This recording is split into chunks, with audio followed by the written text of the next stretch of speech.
If you want more FIFA content from me, I'm now uploading exclusive videos to Patreon. The link for that is down below. And if you want to avoid the random lottery that is FIFA points, you can go straight to the source with u7buy.com. And of course, you can use the code TVM at checkout to get yourself a discount.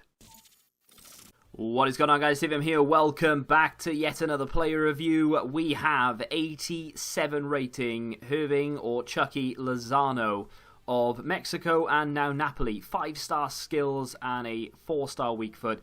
This is going to be one of those cards that you instantly know how good he is because he's got everything that fits this game perfectly. 5'9", low center of gravity, high-low work rates is the perfect combination. The record speaks for itself.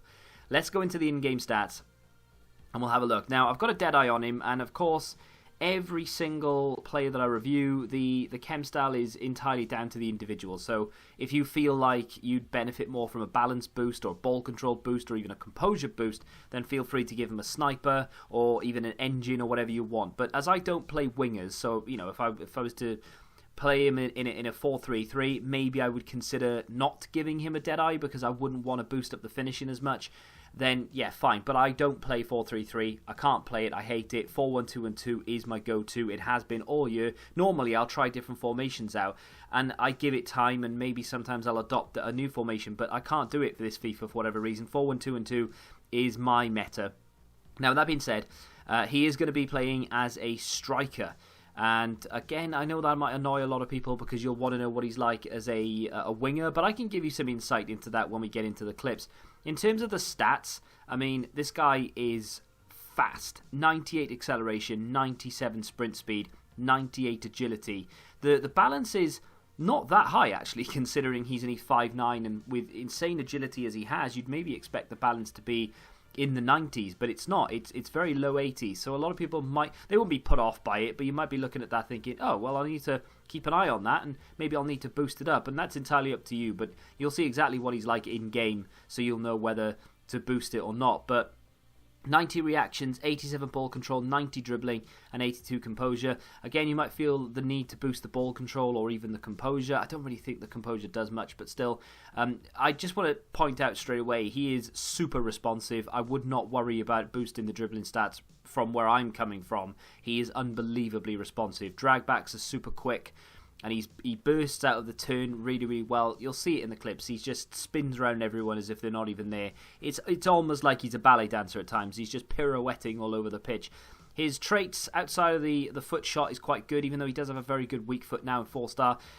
You can still crack some and curl some from outside of that left foot. So, that's the team we've got him in. It is a good team. There are a couple of dodgy players here or there, with regards to Zaniolo in the middle, who I'm not a massive fan of, if I'm honest. The centre-back pairing, maybe a little bit below par these days. Of course, Verdi and Dalbert in there. Again, they're a little bit underrated, but you've got Ronaldo, you've got a few icons, and Barbu's a good player. Luis Alberto, very underrated. We're into the clips, and you'll see just how good this guy's movement is outside of the right foot shot there to make it 5-3 in that game. A lot of high-scoring games when Lozano is involved. Whether he scores them or we concede them, but like we're a goal down here, for example, and you can rely on this guy to break defence lines because he gets in behind. Maybe took a shot a little bit too early. They probably should have taken it in. Could have even played it across, to be fair, but still, he will break the defensive line time and time again.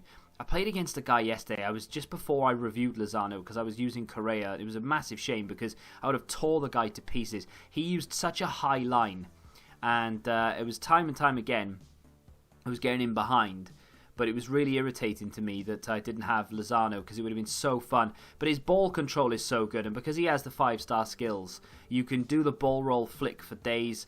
You can get, but look at that again, just over the top of the defender. Defenders sort of turned to mush. It wasn't quite as clean as I wanted it to be, but he still got the goal.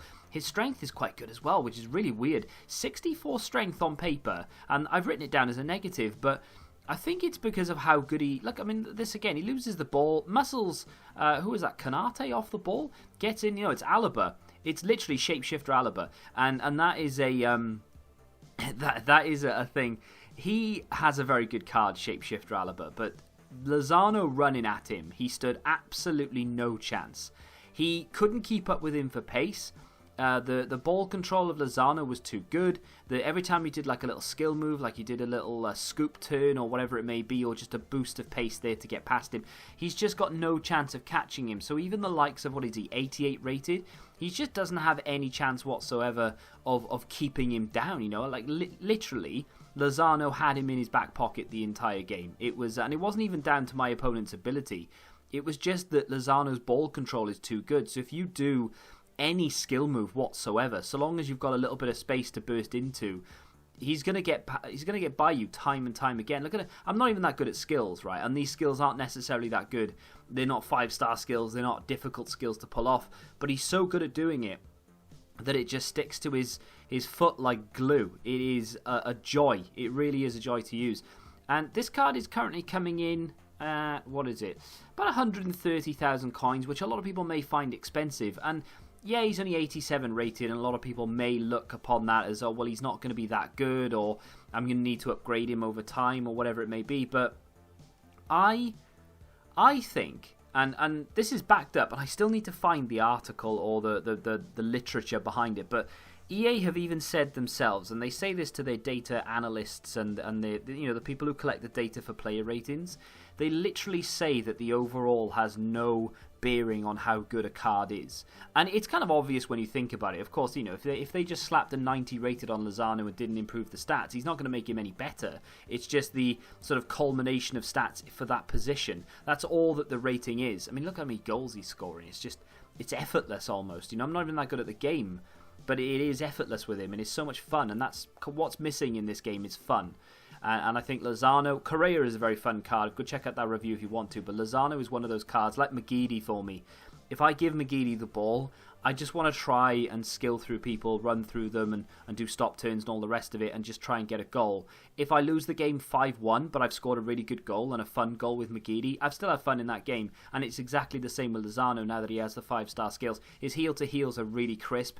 They're really tight, and his ball control after doing the heel-to-heel flick is still very, very effective, and his pace as well just bursts onto the ball, because there's a little gap between the heel-to-heel flick and then he just bursts onto it, and then that touch just takes him away from any defender in front of him. But the going back to the overall before we talk about the review breakdown here, the overall rating is completely irrelevant to me, because if you look at the points per position with a chem style on him, he's a 93 rated winger. If this card was 93 rated but had exactly the same stats, everyone would be questioning it, of course, because it's like, hang on, how is that a 93 rated card?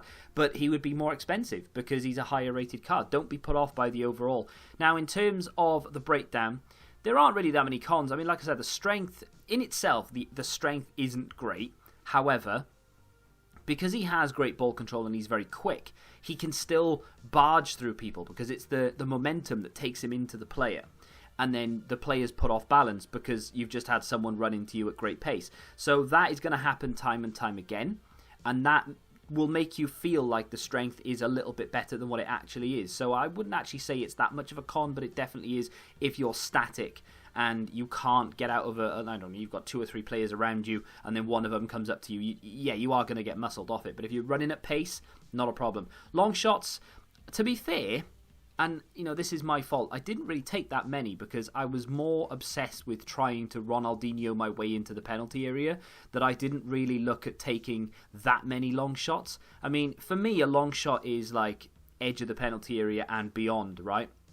So yeah, maybe took 1 or 2, and you would have saw one that I even mentioned in the clips, that I could have taken the ball into the penalty area, and I didn't. I took it from outside of the area. My fault, I know, but his long shots are a little bit of a negative. The vision can be a bit dodgy as well when you're trying to play a pass and it doesn't go quite where you want it to, and it's not really down to the gameplay. It is, you can tell it's the player, but those are all negligible. You don't need to worry about those. He's just so good on the ball. He's so quick. He's so much fun to use.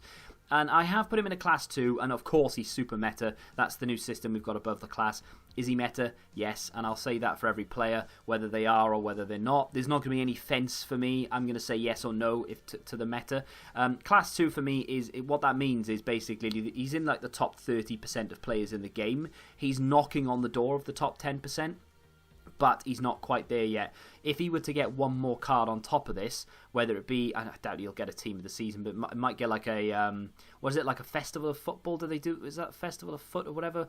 that when they give like random people cards for no reason in July, he might get one of them. And then, of course, he'll get like a 90+ rated card, and then we're going to have some serious fun. But this card is brilliant, and for 130k, I mean, that is such value for coins. Such a good card. If you have enjoyed the review, do me a favour and hit that like button. Subscribe to the channel if you're new, and until the next time, goodbye.